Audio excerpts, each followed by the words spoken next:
सकाळपासून घरातली सगळी कामं आवरून घेतली आणि 2-3च आंब्याची झाडं खुरपून आले. कारण गव्हाचं दळण संपत आलं होतं म्हणून गहू निवडून ठेवायचे होते. त्यासाठी मी लगेच आले. त्यानंतर इकडेही बघू शकता आपल्या डाळिंबाच्या बागेतले कांदे कापून वाळत ठेवले होते. त्यानंतर झाडू वगैरे मारून हातपाय स्वच्छ धुवून ना संध्याकाळच्या स्वयंपाकाच्या तयारीला लागले.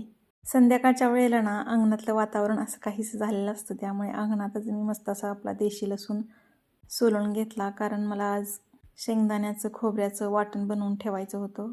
घरातल्या छोट्या छोट्या गोष्टी अशा वेळेवर करून ठेवल्या ना की ऐनवेळी आपली धांदल उडत नाही. त्यामुळे मी 3-4 दिवसाचा कुठतरी एकाच वेळी बारीक करून ठेवते. इकडे ना आमच्या सियाचा अभ्यासही चालू होता. नेहमीप्रमाणे स्वयंपाक करत करत तिचा होमवर्क पूर्ण करून घेतला.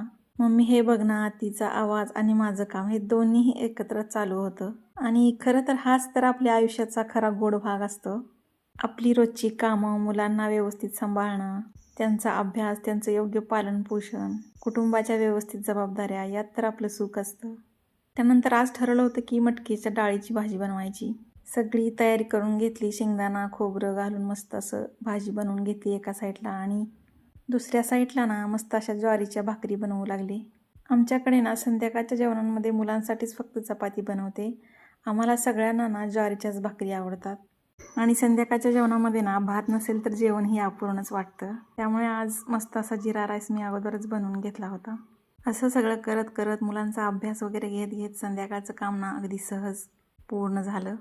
घर, स्वयंपाक, मुलं सगळं सांभाळताना ना थकवा तर येतो, पण त्यासोबतच एक वेगळीच समाधानाची भावना मिळते.